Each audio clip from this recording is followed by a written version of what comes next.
बच्चों, आज हम लोग CDP का चौथा क्लास करने जा रहे हैं और इस चौथा क्लास में आज का जो हमारा टॉपिक होगा वह आपको वृद्धि तथा वृद्धि एवं विकास में क्या अंतर है इसके बारे में आज हम लोग पढ़ेंगे।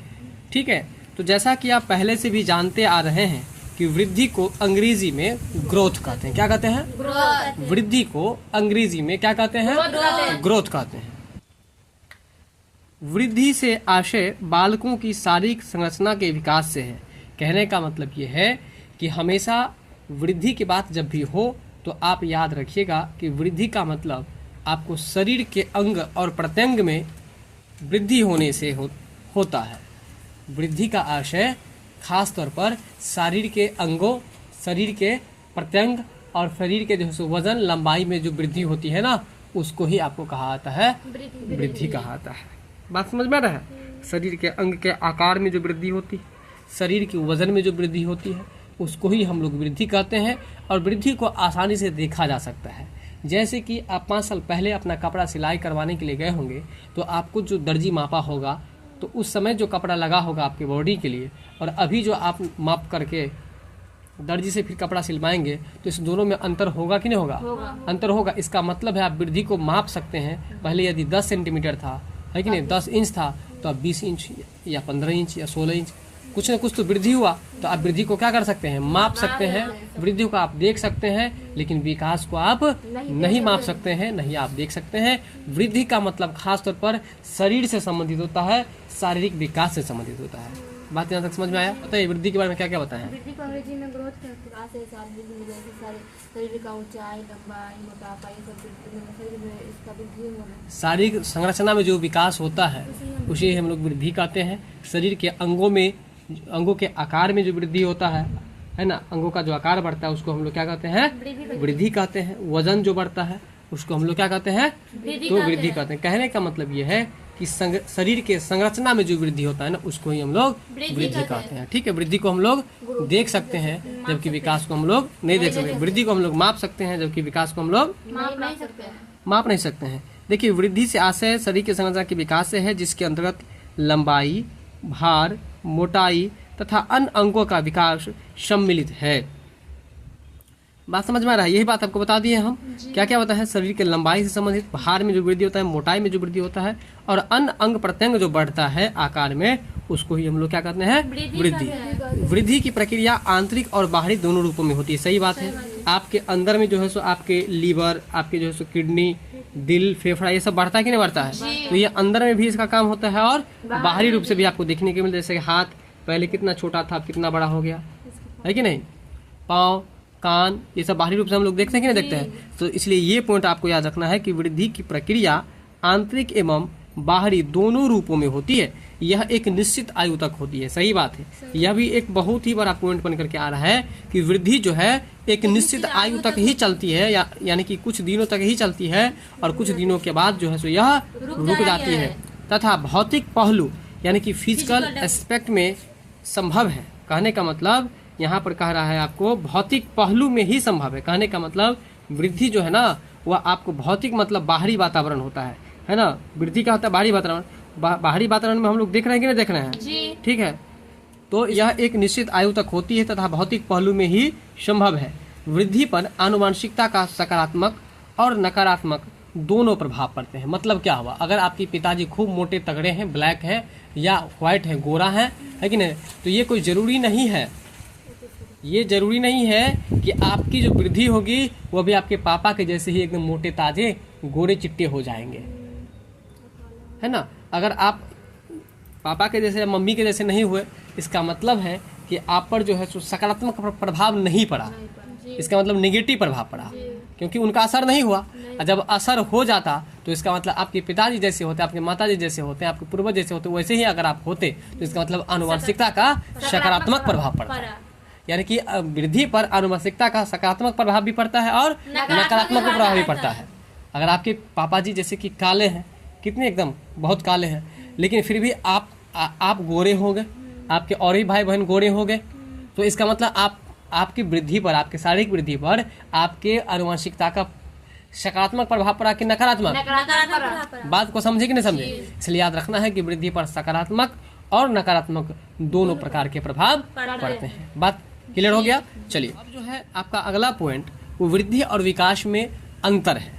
तो वृद्धि और विकास में बहुत सारे अंतर तो पहले ही बता चुके हैं, जैसे कि वृद्धि को आप देख सकते हैं। वृद्धि खास तौर पर मतलब बाहरी रूप से देखा जा सकता है, लेकिन आंतरिक रूप से देखा नहीं सकता। लेकिन वृद्धि की क्रिया जो है आंतरिक रूप में भी और बाहरी रूप में भी होती है। विकास जो है आपको इसको माप नहीं सकते, विकास को देख नहीं सकते हैं, है कि नहीं। चलिए विकास जीवन पर्यंत चलता है, लेकिन वृद्धि जो है एक समय में है ना, कुछ समय बाद जो है वह रुक जाती है। वृद्धि और विकास का प्रयोग लोग पर्यायवाची शब्दों के रूप में करते हैं। मतलब कहने का मतलब यह है कि सामान्यतः वृद्धि और विकास लगता है कि दोनों लगभग में एक ही वर्ड है, क्योंकि वृद्धि का मतलब भी बढ़ना और विकास का ही मतलब बढ़ना। लेकिन अब आपको ये बात क्लियर हो गया होगा कि वृद्धि और विकास दोनों एक जैसा नहीं है। क्लियर हो गया कि नहीं क्लियर हो गया। इसके बाद है अवधारणात्मक रूप से देखा जाए तो इन दोनों में क्या है, अंतर है। इन अंतर को हम इस प्रकार से समझ सकते हैं। जैसे अगर परिमाणात्मक की बात करें हम, यहाँ पर इस लाइन में जो दिया गया है यह आपको आधार है। परिमाणात्मक की अगर हम बात करें तो देखिए परिमाण के क्षेत्र में, परिमाण मतलब क्या होता है, मात्रा। परिमाण मतलब मात्रा, क्वांटिटी। तो क्वांटिटी के क्षेत्र में अगर हम बात करें तो वृद्धि शब्द का प्रयोग परिमाणात्मक परिवर्तनों जैसे बड़े होने के साथ साथ उसके आकार, लंबाई, ऊंचाई इत्यादि के लिए होता है। कहने का मतलब यह है कि जब ये आ गया परिमाणात्मक, परिमाणात्मक मतलब जिसको हम माप सकते हैं। मात्रात्मक की बात हो रही है यहाँ पर।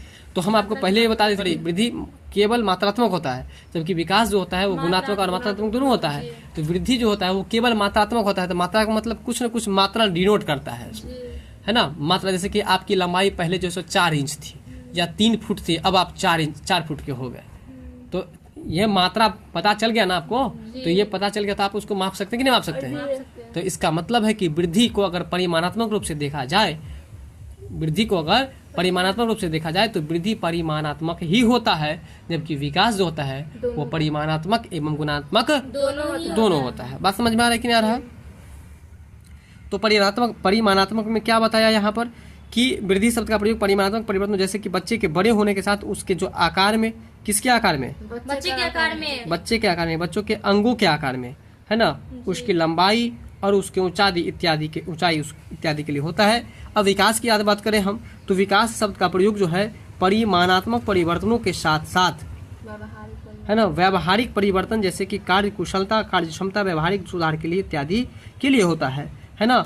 विकास शब्द का प्रयोग जो है परिमाणात्मक परिवर्तन के साथ साथ व्यावहारिक परिवर्तन है ना। व्यावहारिक मतलब क्या हुआ, जैसे मान के चलिए आपके अंदर अच्छे व्यवहार हो जाएंगे, इसका मतलब आप गुणी व्यक्ति कहलाएंगे ना। तो गुणात्मक और व्यवहारात्मक दोनों बराबर हो गया। नहीं समझे मेरी बात। आप गुण वाले व्यक्ति कब कहलाएंगे, जब आपका व्यवहार अच्छा होगा। जब कोई भी काम आप अच्छे से करेंगे, आपके गुणों से संबंधित जो व्यवहार हुआ उसको हम लोग व्यवहारिक परिवर्तन कहेंगे, या गुणात्मक मतलब गुणों से संबंधित जो परिवर्तन होगा वो गुणात्मक कहेंगे। तो इसलिए याद रखिएगा, वहाँ जो हम लोग पढ़े थे पीछे क्लास में चर्चा किए थे कि विकास जो है आपको परिमाणात्मक और गुणात्मक दोनों होते हैं। तो परिमाणात्मक तो ऑलरेडी समझ ही गया, मात्रात्मक की बात है, और गुणात्मक के जगह पर हम लोग व्यवहारिक परिवर्तन लगा सकते हैं। नहीं समझे मेरी बात। आप में गुण होगा तब ना कहेंगे है फलाना आदमी बहुत व्यवहारिक आदमी है। लेकिन क्यों, किसके कारण से, व्यवहार गुण के कारण से, किसके कारण से, जब गुण अच्छा नहीं होगा तो उसको हम व्यवहारिक आदमी नहीं कहेंगे, व्यवहारिक आदमी नहीं कहेंगे उसको। ठीक है। तो वही को बता रहे थे कि विकास शब्द का प्रयोग जो है परिमाणात्मक परिवर्तनों के साथ साथ व्यावहारिक परिवर्तनों जैसे कि कार्य कुशलता, कार्य क्षमता, व्यवहार में सुधार इत्यादि के लिए भी होता है। आगे है, अब हम क्षेत्र के आधार पर यदि बात करें, किसके आधार पर, क्षेत्र के आधार पर, तो वृद्धि जो है विकास की प्रक्रिया का एक चरण होता है। अब आपको ये बात समझ में नहीं आया होगा, लेकिन हम आपको बता देते हैं। जैसे कि मान के चलिए आपके जो पिताजी हैं, आप अपने पिताजी की एक केवल पुत्री है, आप अपने पिताजी की केवल एक पुत्री हैं, फिर आपको और भी भाई बहन है, तो सारा भाई बहन मिला करके तब एगो आपके पिताजी हुए, क्योंकि आपके पिता में से सब आया है। उसी तरह से विकास जो हुआ वह पिता हुआ, और वृद्धि जो हुआ वह उसका एक छोटा सा क्षेत्र हुआ। नहीं समझ में आया मेरी बात। मतलब विकास, और अब बताइए आप लोग कि विकास और वृद्धि में बड़ा कौन हुआ, विकास बड़ा हुआ ना। अगर आप ये भी बात नहीं समझे तो हम एक बात और आपको बताते हैं।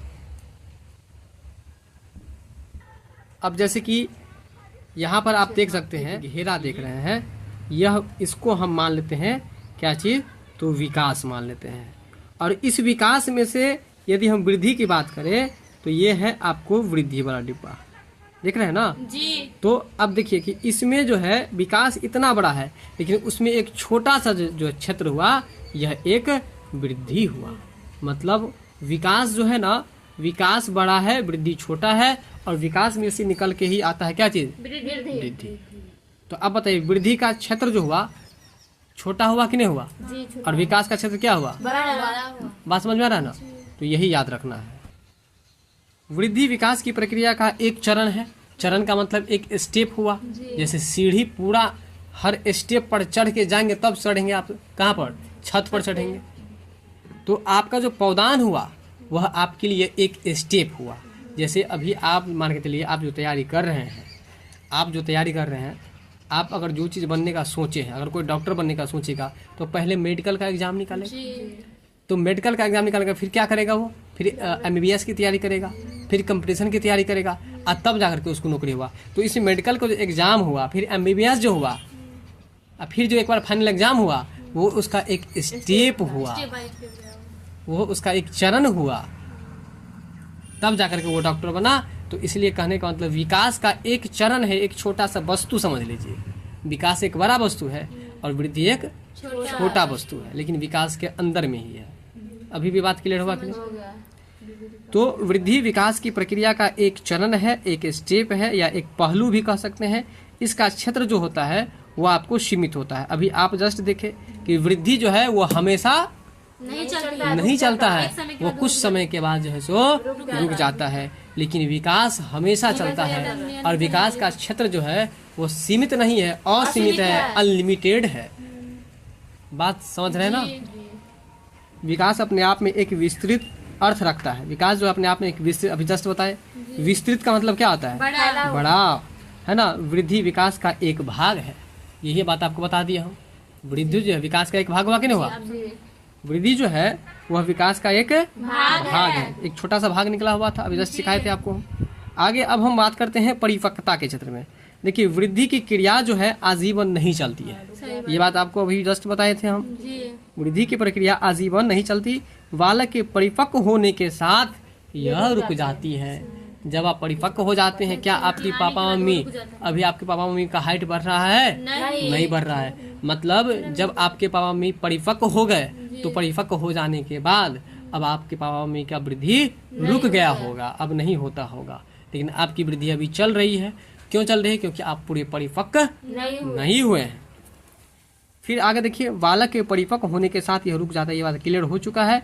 विकास एक सतत प्रक्रिया है। सतत का मतलब कभी नहीं रुकने वाला, सतत का मतलब कभी नहीं रुकने वाला है ना, प्रक्रिया है। विकास एक सतत प्रक्रिया है। बालक के परिपक्व होने के बाद, बालक जब परिपक्व हो जाते हैं उसके बाद भी यह चलती रहती है। बात कॉन्सेप्ट क्लियर हुआ कि नहीं। चलिए अब हम विकास की यदि बात करें, विकास के क्षेत्र में, विकास के आधार पर, तो देखिए बालक की जो शारीरिक वृद्धि हो रही है, बालक की जो शारीरिक वृद्धि हो रही है, इसका अर्थ यह नहीं कि उसमें विकास भी हो रहा है। अब मान के चलिए किसी का पैर हाथ जो है लंबा चौड़ा हो गया है कि नहीं, तो लंबा चौड़ा हो गया तो केवल शरीर का अंग ही बढ़ गया ना, कोई जरूरी तो नहीं कि उसमें कूट कूट करके ज्ञान भी बढ़ गया। कोई जरूरी नहीं कि भाषागत विकास, संज्ञानात्मक विकास, मानसिक विकास, इस तरह से विकास के जितने भी पक्ष हैं सारे पक्ष का विकास हो गया। इसलिए तो कहावत में है कि बड़ा हुआ तो क्या हुआ, जैसे पेड़ खजूर, पंछी को छाया नहीं, फल लागे अति दूर। मतलब पितार का पेड़ बहुत बड़ा तो हो गया, लेकिन उसमें जो गुण आम के पेड़ में, या आपको जो है सो शीशम के पेड़ में या पीपल के पेड़ में है, कि वो पेड़ छोटा होता है फिर भी उसमें गुण भरा हुआ है, उस गुण के कारण लोगों को छांव देता है, फल देता है, लोग वहाँ पर बैठता है, वहाँ पर ठंडा होने का प्रयास करता है। लेकिन क्या तार के पेड़ के पास ठंडा होने के लिए कोई बैठता है? नहीं बैठता है, क्योंकि उसके पास वो गुण नहीं है। वही बात है यहाँ पर कि शारीरिक वृद्धि का मतलब केवल शरीर के अंग वृद्धि होने से है, ये कोई जरूरी नहीं है कि उसके अंदर ज्ञान भी कूट कूट करके भर गया है। बात को पकड़े कि नहीं पकड़े। आइए उस लाइन पर ध्यान दीजिए कि बालक की शारीरिक वृद्धि हो रही है, इसका अर्थ यह नहीं हो सकता कि उसमें विकास भी हो रहा है। अतः यह भौतिक विकास को दर्शाता है। यानी कि वह जो है भौतिक विकास मतलब क्या हुआ? शारीरिक विकास। या शारीरिक विकास क्या होता है? आप बाहरी विकास भी कर सकते हैं। भौतिक मतलब बाहरी भी होता है और शारीरिक भी होता है। तो वही शारीरिक कहिए चाहे बाहरी कहिए, तो शारीरिक है तब ना, शरीर है तब ना हम बाहर से देखते हैं। अब भौतिक विकास भी कहते हैं, वो भी भौतिक मतलब भी बाहरी ही होता है। क्लियर है? तो शारीरिक विकास का मतलब केवल शरीर के अंग प्रत्यंग में वृद्धि होने से ही है। इसका मतलब ये कोई जरूरी नहीं है कि उसको विकास भी हो रहा है। क्लियर है कि नहीं? यहाँ तक आगे है कि बालक में विकास के लिए भी वृद्धि आवश्यक नहीं है। बालक में विकास के लिए वृद्धि की आवश्यकता नहीं है। अगर मान के चलिए कि हम बात करें, आपके क्षेत्र में हो सकता है कि कोई आदमी बौने भी होते हैं, है ना। जैसे कि मान चलिए कि इनके गांव में है एक व्यक्ति है कि नहीं। अगर वो बौने हैं, उनका वृद्धि नहीं हुआ, तो इसका मतलब आप क्या कहेंगे कि उसका विकास नहीं हुआ? नहीं, विकास हुआ, वृद्धि। जैसे कि आपके गांव में रामू नाम का लड़का है, हम उदाहरण ले लेते हैं। रामू नाम का लड़का है जो कि मात्र जो है 3 फीट का है या 2 फीट का है। तो आप क्या कहेंगे कि उसका वृद्धि रुक गया है, वृद्धि नहीं हुआ। लेकिन क्या वृद्धि रुक गया तो कोई जरूरी है कि उसका विकास नहीं हुआ? नहीं। तो ऐसा बिल्कुल जरूरी नहीं है कि अगर हाइट साइट नहीं बढ़ेगा, वजन नहीं बढ़ेगा, है कि नहीं, तो उसका विकास नहीं होगा। ऐसा बिल्कुल गलत है, ये धारणा सही नहीं है। बालक के विकास के लिए भी वृद्धि आवश्यक नहीं है, अतः यह गुणात्मक विकास को दर्शाता है। विकास का मतलब खास तौर पर यदि बात करें हम, तो गुणात्मक विकास, गुणों में विकास, व्यवहार या किसी काम को करने के कौशल में विकास। अभी जैसे बताते ना कि गुणात्मक मतलब व्यवहारिक। तो वही बात है कि विकास जो है, विकास होने के लिए वृद्धि की आवश्यकता नहीं है। विकास होने के लिए अगर कोई छोटा है, बौना है मान के चलिए, तो ऐसा नहीं कि उसके अंदर विकास नहीं है। मानसिक विकास, संगठन विकास, सामाजिक विकास या विकास के कोई भी पक्ष का विकास नहीं हुआ है, ऐसा नहीं है। बात समझ में आ रहा है? लेकिन वृद्धि जो है वो विकास के बिना नहीं रह सकता। विकास में से ही निकला हुआ एक स्टेप है, एक पहलू है, एक चरण है। तो बताइए कि वृद्धि के लिए विकास आवश्यक है? वृद्धि के लिए विकास आवश्यक है, क्योंकि विकास का पैदा होगा, वृद्धि का पैदा विकास से होगा, इसलिए वृद्धि के लिए विकास आवश्यक है। लेकिन क्या विकास के लिए वृद्धि आवश्यक है? नहीं। बिल्कुल नहीं। अगर किसी का वृद्धि नहीं हुआ है, इसका मतलब कोई जरूरी नहीं कि उसका विकास नहीं होगा, विकास उसका हो सकता है। इसलिए बालक का विकास वृद्धि के बिना भी हो सकता है। आइए अब आप देख लीजिए कि आपके परीक्षा की दृष्टि से कौन सा लाइन कितना ज्यादा महत्वपूर्ण है। एक बार और पुनः हम आपको पहले के जैसे ही रिपीट करना चाहते हैं कि जिस लाइन पर हम हाइलाइटर से हाईलाइट किए हुए रहते हैं, अर्थात कलरफुल किए हुए रहते हैं, रंगीन किए हुए रहते हैं, वो आपके परीक्षा के लिए अत्यंत महत्वपूर्ण होता है। और जिस लाइन पर रंगीन आपको नजर नहीं आएगा, उसको केवल समझ लेना है, उसे याद नहीं करना है। इसके अलावा जितना भी रंगीन लाइन आपको दिखे, समझिए कि उसको शरबत के तरीके से घोल करके पी जाइए। परीक्षा की दृष्टि से यह एक ब्रह्मास्त्र के जैसे काम करेगा। ठीक है, आइए सबसे पहले है कि वृद्धि से आशय बालकों की शारीरिक संरचना के विकास से है। मतलब ये हुआ कि वृद्धि से आशय बालकों की शारीरिक संरचना के विकास से। वृद्धि की चर्चा जब भी हो तो वहां पर समझिए कि शरीर के लंबाई, चौड़ाई, ऊंचाई, अर्थात शरीर के आकार में जो वृद्धि होता है, शरीर के आकार में जो बढ़ोतरी होता है, उसको ही हम लोग वृद्धि कहते हैं। तो इस लाइन को एकदम याद कर लीजिएगा, यहां से लेकर के यहां तक। क्या याद कीजिएगा कि वृद्धि से आशय बालकों की शारीरिक संरचना के विकास से है। आगे है जिसके अंतर्गत लंबाई, भार, मोटाई तथा अन्य अंगों का विकास सम्मिलित है। मतलब अगर कहेगा कि शारीरिक संरचना का मतलब क्या हुआ, तो भाई शारीरिक संरचना के अंतर्गत ही ना शरीर की लंबाई बढ़ती है, भार बढ़ती है और उसकी मोटाई भी बढ़ती है तथा शरीर के विभिन्न अंग जो है विकास करते हैं। ठीक है, तो ये उसका उदाहरण था। इसको, ये जो लाइन है यहाँ से यहाँ तक, इसको बस समझना है आपको। ठीक है, लेकिन ये जो वृद्धि से आशय बालकों की शारीरिक संरचना के विकास से है, इस लाइन को एकदम कंठस्थीकरण कर ले जाएगा यहाँ से लेकर के यहाँ तक। और इसका उदाहरण क्या है? लंबाई, भार, मोटाई और अन्य अंगों का विकास। इसके बाद है वृद्धि की प्रक्रिया आंतरिक और बाहरी दोनों रूपों में होती है। बहुत अच्छा लाइन है कि वृद्धि की प्रक्रिया जो है आपको आंतरिक और बाहर दोनों रूपों में होती है। मतलब समझिए, इसका मतलब हुआ कि देखिए कुछ पार्ट्स बॉडी के ऐसे हैं जो आप देख रहे हैं और कुछ पार्ट्स ऐसे हैं जो आपके आंतरिक भाग में है, अर्थात इंटरनल ऑर्गेन्स के अंतर्गत आते हैं, जैसे कि आपका किडनी, जैसे कि आपका लीवर, जैसे कि आपका फेफड़ा, दिल एवं प्रकार से और भी बहुत सारे जो ऑर्गन्स हैं जो कि आपके आंतरिक भाग में मौजूद हैं वो हम देख नहीं पाते हैं, लेकिन क्या बाहरी अंग जैसे वृद्धि करते हैं, बाहरी अंग जैसे बढ़ते हैं, ठीक उसी तरह से अंदर के नहीं बढ़ते हैं? तो आप यहाँ पर कहेंगे कि बिल्कुल बढ़ते हैं।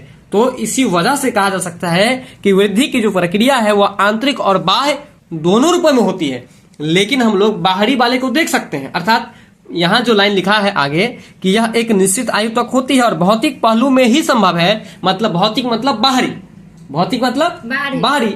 तो बाहरी रूप से हम देख लेते हैं लेकिन आंतरिक रूप से नहीं देखते हैं। इसलिए कोई किताब या बहुत सारे ऐसे टीचर भी आपको मिलेंगे जो केवल वृद्धि के बारे में इतना ही बात लिखेंगे कि वृद्धि बाह्य होता है। वृद्धि क्या होता है? बाह्य होता है। बाह्य मतलब बाहरी रूप में होता है। वृद्धि का रूप कहता है बाहरी रूप में होता है, आंतरिक आपको हटा देगा। लेकिन आप विस्तृत रूप से ये जानकारी रखिए कि वृद्धि की प्रक्रिया आंतरिक और बाहरी दोनों रूपों में होती है, लेकिन हम लोग जो है बाहरी को देख पाते हैं, लेकिन आंतरिक ऑर्गन्स जो बढ़ते हैं उसको हम लोग नहीं देख पाते हैं। ठीक है, चलिए तो याद रखिएगा आप यहां से लेकर के वृद्धि की प्रक्रिया आंतरिक और बाहरी, यहां से भी आप याद रखिएगा वृद्धि की प्रक्रिया आंतरिक एवं बाहरी दोनों रूपों में होती है। यह एक निश्चित आयु तक होती है तथा भौतिक पहलू में ही संभव है। मतलब उस लाइन को यहां पर क्लियर कर दिया है। पहले लिखा आंतरिक और बाहरी दोनों रूपों में होती है, फिर आगे क्या लिख दिया कि यह भौतिक पहलू में ही संभव है। अर्थात भौतिक बाहरी अंग जो है जो बढ़ता है तो उसको हम लोग देख पाते हैं, लेकिन अंदर का जो आपका अंग है उसको हम लोग नहीं देख पाते हैं। इस वजह से यहाँ पर लिख दिया कि भौतिक पहलू में संभव है, जबकि आंतरिक पहलू में जो है सो हम लोग नहीं देखते हैं, इसलिए अभी संभव नहीं बताया गया है। ठीक है, अगर विस्तृत रूप से कहीं जानकारी हो, बहुत सारे ऐसे एग्जाम होते हैं KBS, NBS, G, SSSB, तो इस तरह के एग्जाम में इंटरव्यू में पूछा जा सकता है कि वृद्धि की प्रक्रिया आंतरिक और बाहरी दोनों रूप में होती है, इसको आप सत्यापित कीजिए। तो आराम से कह सकते हैं कि बिल्कुल सही है कि वृद्धि की प्रक्रिया आंतरिक और बाहरी दोनों रूपों में होती है, क्योंकि जिस तरह से हमारे बाहरी अंग जिसको हम अपने आंखों से देख रहे हैं, प्रत्येक रूप से देखते हैं, जिस तरह से हमारा आंख, कान, नाक, हाथ बढ़ता है, ठीक उसी तरह से हमारे अंदर का जो ऑर्गन्स है, दिल, फेफड़ा, किडनी, है ना, अन्य अंग जो है, ये सब भी आपको अंदर में बढ़ते हैं, लेकिन हम उसे देख नहीं पाते हैं। इसी वजह से आपको बहुत सारी किताब या बहुत सारे टीचर पढ़ाते हैं कि वृद्धि की प्रक्रिया बाह्य होती है, जबकि हम आपको क्या पढ़ाया है कि वृद्धि की प्रक्रिया आंतरिक और बाह्य दोनों होती है। ठीक है, लेकिन हम लोग देखते नहीं, इसके कारण से हम ये कह देते हैं कि बाहरी रूप को देखना संभव होता है, अर्थात भौतिक पहलू में ही संभव है। और एक बात और, जो ये लाइन है आपको कि वृद्धि की प्रक्रिया जो है, अब यहाँ से एक बार अलग से याद कीजिएगा। पहले ये याद कीजिए कि वृद्धि की प्रक्रिया आंतरिक और बाहरी दोनों रूपों में होती है, फिर ये याद कीजिएगा कि यह एक निश्चित आयु तक चलती है। मतलब वृद्धि की प्रक्रिया जो है एक निश्चित आयु तक चलती है तथा भौतिक पहलू में ही संभव है। मतलब बाहरी अंग को ही हम देख सकते हैं बढ़ते हुए, लेकिन आंतरिक अंग को नहीं देख सकते हैं। आइए इसके बाद हम आपको एक बात और बता दें कि अगर बहुत सारे टीचरों के द्वारा, बहुत सारे शिक्षकों के द्वारा ये पढ़ाया जाए कि वृद्धि की प्रक्रिया बाह्य होती है, या बहुत सारी किताब में ये देखने को मिले कि वृद्धि की प्रक्रिया बाह्य होती है, तो वहां घबराना नहीं, ज्यादा चिंतन नहीं करना है, आप उसको भी सही लेकर के ही चलिएगा। चलिए, वृद्धि पर आनुवंशिकता का सकारात्मक और नकारात्मक दोनों प्रभाव पड़ते हैं। इसके बारे में हम डिटेल्स आपको बता ही दिए थे। अगर आपका रंग, आपका रूप आपके माता पिता या आपके पूर्वज के किसी व्यक्तियों के जैसे हो गया, इसका मतलब आपके आनुवंशिक का, आपके जेनेटिक का सकारात्मक प्रभाव आप पे पड़ा है। अगर अपने पापा मम्मी या अपने पूर्वज के किसी भी लोगों के रंग, रूप, आकार का प्रभाव आप पर नहीं पड़ा, ठीक है, तो इसका मतलब है कि आप पर जो है सो आनुवंशिकता का नकारात्मक प्रभाव पड़ा है। ठीक है, तो वही बात है कि वृद्धि पर आनुवंशिकता का सकारात्मक और नकारात्मक दोनों प्रभाव पड़ते हैं। इस लाइन को यहां से लेकर के आप यहां तक याद कर लीजिएगा। इसके बाद हम जानते हैं वृद्धि एवं विकास में अंतर, और इसमें भी कौन कौन सा पॉइंट याद रखना है। आइए इसको भी जरा हम लोग समझ लेते हैं। एवं विकास का प्रयोग लोग पर्यायवाची शब्द के रूप में करते हैं। सही बात है, वृद्धि का मतलब ही बढ़ोतरी और विकास का मतलब ही बढ़ोतरी होता है, इसलिए हम इस दोनों का प्रयोग पर्यायवाची के रूप में करते हैं। लेकिन इस दोनों में अंतर है जो कि आपको हम समझा चुके हैं। अवधारणात्मक रूप से देखा जाए तो इन दोनों में क्या है, अंतर होता है। अगर आपसे कोई पूछे कि वृद्धि और विकास में अंतर है, तो आप बोलेंगे अंतर है। सिंपल बात एक दो बता देते हैं कि वृद्धि कुछ ही दिनों तक चलती है, जबकि विकास जीवन पर्यंत चलती है। ठीक है कि नहीं? तो एक अंतर आप कह सकते हैं आराम से, और बहुत सारे अंतर है। इस अंतर को हम इस प्रकार से समझ सकते हैं। आप देखिए वृद्धि और विकास में क्या क्या अंतर है। अगर परिमाणात्मक दृष्टि से देखा जाए तो वृद्धि शब्द का प्रयोग परिमाणात्मक परिवर्तनों जैसे आकार, लंबाई और ऊंचाई इत्यादि के लिए होता है। कहने का मतलब वृद्धि शब्द का प्रयोग हमेशा जो है ना, साइज बढ़ने के लिए या घटने के लिए इसका प्रयोग किया जाता है। कहने का मतलब जब शरीर के अंग का साइज बढ़ता है, जैसे हाथ या नाक या कान, है ना, इन सब की आकार जो बढ़ती है तो हम लोग कहते हैं कि क्या हुआ है, वृद्धि हुआ है। क्या कहते हैं, वृद्धि हुआ है। तो वही बात लिखा था कि वृद्धि शब्द का प्रयोग परिमाणात्मक परिवर्तन जैसे कि बच्चों के बड़े होने के साथ उसके आकार, लंबाई और ऊंचाई इत्यादि के लिए होता है। आपको क्या करना है, तो इसको यहां से लेकर के और यहां तक याद कर लेना है, रट जाना है। फिर आगे विकास शब्द का प्रयोग परिमाणात्मक परिवर्तनों के साथ साथ व्यवहारिक परिवर्तनों जैसे कार्यकुशलता, कार्य क्षमता, व्यवहार में सुधार इत्यादि के लिए भी होता है। ये भी आपको याद रखना है। बात समझ गए? ठीक है। आपके अंदर कोई काम करने की कितनी कुशलता है, आप किस काम को किस तरीका से, किस क्षमता से कर सकते हैं, ये लोगों को दिखाई नहीं पड़ता है, नहीं दिखाई पड़ता है। तो इस वजह से जो है आप याद रखें कि विकास जो है ना वो आपको परिमाणात्मक परिवर्तनों के साथ साथ व्यवहारिक परिवर्तन भी आपको जो है कहला सकते हैं। ठीक है ना। और इस लाइन को आपको क्या करना है, तो यहां से लेकर के यहां तक याद रखना है। फिर आगे है क्षेत्र के हिसाब से वृद्धि विकास की प्रक्रिया का एक चरण है। पहले ही बता चुके हैं आपको कि वृद्धि जो है, वृद्धि बेटा है और विकास उसका बाप है। वृद्धि उसका बेटा है और विकास उसका बाप है। विकास में से टूट करके, विकास में से निकल करके वृद्धि आ सकता है। यानी कि वृद्धि जो है विकास की प्रक्रिया का एक चरण है। इसका क्षेत्र सीमित होता है और वृद्धि के प्रक्रिया का क्षेत्र जो होता है वो क्या होता है, तो सीमित होता है, लिमिट होता है। विकास, हाँ, तो ये भी आप यहां से लेकर के यहां तक याद रखिएगा। फिर है विकास अपने आप एक विस्तृत अर्थ रखता है। विकास का क्षेत्र जो है क्या है, विस्तृत है। ठीक है ना। और वृद्धि इसका एक भाग है। हम पहले बता दिए कि वृद्धि जो है विकास का एक भाग है। ठीक है। तो अब ये भी आप समझ गए होंगे, यहां से लेकर के आपको ये तक याद रखना है, समझते हुए याद रखना है। आगे देख लिए परिपक्वता की दृष्टि से क्या है, वृद्धि की क्रिया आजीवन नहीं चलती, इसको आप याद रखेंगे यहां से यहां तक। फिर हम इसको अलग याद करेंगे, बालक के परिपक्व होने के साथ ही यह रुक जाता है। यानी कि बालक जब परिपक्व हो जाता है तो वृद्धि की प्रक्रिया जो है वो क्या होती है, रुक जाती है। इस लाइन को बहुत ही महत्वपूर्ण समझ करके चलिएगा और यहां से लेकर के और यहां तक इसको रट लेना है, याद कर लेना है। फिर आगे है विकास जो है एक सतत प्रक्रिया है, यह एक कंटिन्यू चलने वाली प्रोसेस है, यह कभी रुकता नहीं है, जीवन पर्यंत चलता रहता है। तो ये भी आपको यहां से लेकर के यहां तक याद रखना है। और बालक परिपक्व होने के बाद भी यह चलती रहती है। जैसे आप वृद्धि में क्या देखे थे कि वृद्धि उस समय रुक जाती है जब बालक परिपक्व हो जाते हैं, लेकिन विकास में ऐसा कुछ भी नहीं है। यदि बालक परिपक्व हो भी गया तो विकास की प्रक्रिया हमेशा चलती रहती है। तो इस लाइन को यहां से यहां तक याद रखेंगे, फिर आपको यहां से लेकर के यहां तक याद रखेंगे। आगे जो है बालक की शारीरिक वृद्धि हो रही है, इसका अर्थ यह नहीं कि हो सकता है उसमें विकास भी हो रहा है। अगर शारीरिक वृद्धि हो रही है, खूब मोटा तगड़ा हो गया, तो इसका मतलब ये मत समझिए कि उसको बहुत सारा दिमाग भी है। और ये भी कोई जरूरी नहीं है कि अगर मोटा ताजा नहीं है तो उसके पास दिमाग नहीं है। मतलब दोनों बातें यहाँ पर, ऐसा कोई फिक्स नहीं है कि खूब मोटा ताजा है तो उसके पास दिमाग होगा और जब दुबला पतला है तो उसके पास दिमाग नहीं होगा। ये कोई ऐसा फिक्स नहीं है। मतलब कि अगर वृद्धि किसी का हुआ या नहीं हुआ तो इससे आप ये अंदाजा नहीं लगा सकते हैं कि इसका विकास हो रहा है कि नहीं हो रहा है। ठीक है ना। तो ये भी बात आपको याद रखना है, बालक की शारीरिक वृद्धि हो रही है, इसका अर्थ यह नहीं हो सकता कि उसमें विकास भी हो रहा है। अतः यह भौतिक विकास को दर्शाता है। मतलब भौतिक विकास का मतलब बाहरी रूप से आप उसके अंगों को देख करके आप समझ सकते हैं कि उसका जो है भौतिक विकास हो रहा है, यानी कि शरीर के अंगों का विकास हो रहा है। ये भी लाइन आप यहां से यहां तक याद रखिएगा। ठीक है। बालक में विकास के लिए भी वृद्धि आवश्यक नहीं है। बालक में विकास के लिए भी वृद्धि आवश्यक नहीं है। मतलब बालक जो विकास करेगा उसमें कोई जरूरी नहीं कि उसका शरीर हष्ट पुष्ट बलिष्ठ भीम के जैसे हो जाए। अगर शरीर दुबला पतला भी है तो विकास कर सकता है। यही बात यहाँ पर आपको बता रहा था। तो ये भाई यहां से लेकर के और यहां तक आप याद रखेंगे।